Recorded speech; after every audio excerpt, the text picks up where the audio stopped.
শুভ সকাল বন্ধুরা। একটা কথা আছে না, গঙ্গা পুজোর দিন যদি মেঘ ডাকে তবে সাপের বৃদ্ধি কম হয়।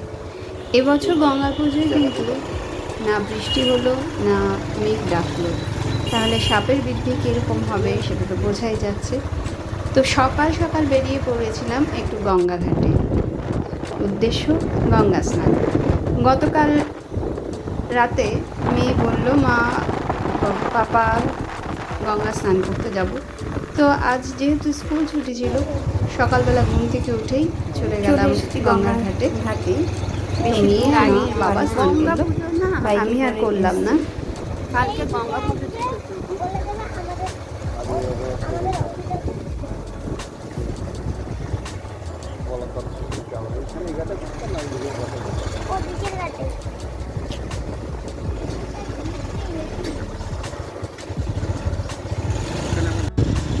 এটা হচ্ছে শ্মশান। এখানে আমার শ্বশুরমশাই এবং শাশুড়ি মাকে দাহ করা হয়েছে।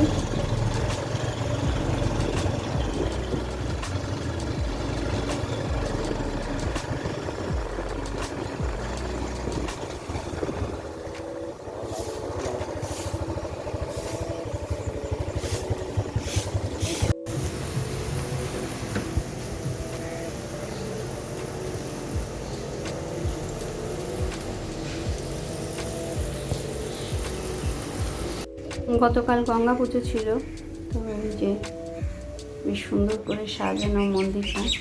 ঠাকুরের মুখটা ভালো করে তুলতে পারলাম না, কারণ গ্রিলটা ছিল। গঙ্গা পুজো হয়েছে বলে সব এখানে ওখানে ঘুমিয়ে রয়েছে। দেখুন পাশে কেমনভাবে শুয়ে রয়েছে, দেখলেন একদম মাঝ পথে শুয়ে রয়েছে। মেয়ে তো ভীষণ লাগাচ্ছে স্নান করতে নামবে বলে। জলটাও খুব পরিষ্কার ছিল, ফাঁকাও ছিল ঘাটটা।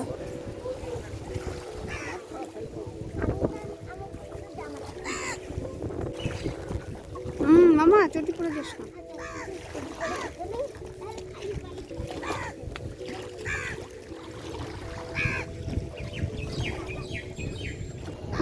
দেখুন দক্ষিণেশ্বরের ব্রিজ দেখা যাচ্ছে। আমরা আলিয়াদহের ঘাটে গিয়েছিলাম।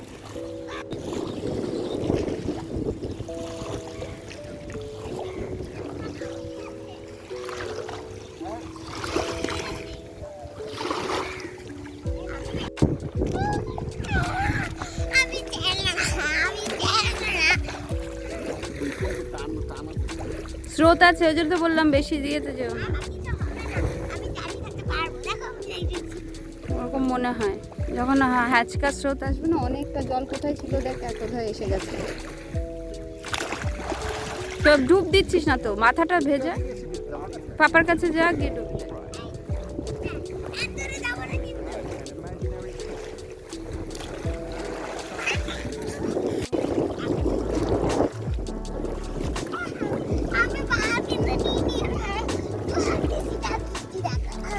সাঁতার কাট, সাঁতার কাট, সাঁতার কাট।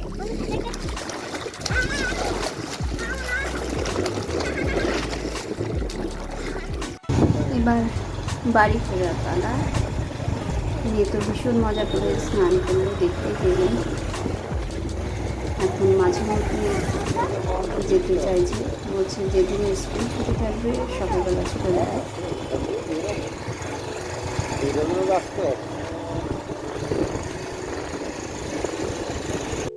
ফেরার পথে রথের প্রস্তুতি পর্ব দেখে তবে দাঁড়িয়ে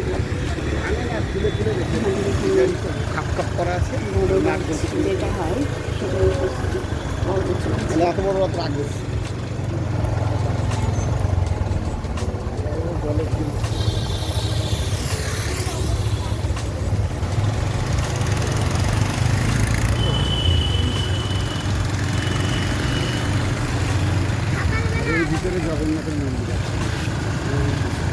এখানে আছে জগন্নাথ মন্দির। এবার চলে এসেছি একেবারে আমাদের বাড়ির ঢোকার রাস্তা।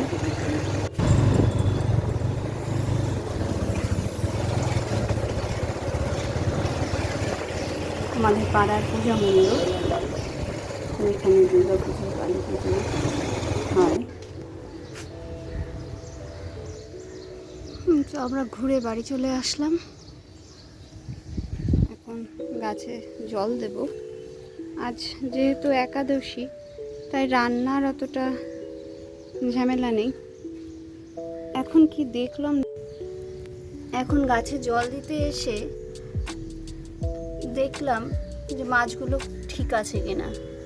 দেখছি, এই দেখুন, সব মাছগুলো এভাবে মরে গেছে। এই দেখুন, এটার মধ্যেও মরেছে।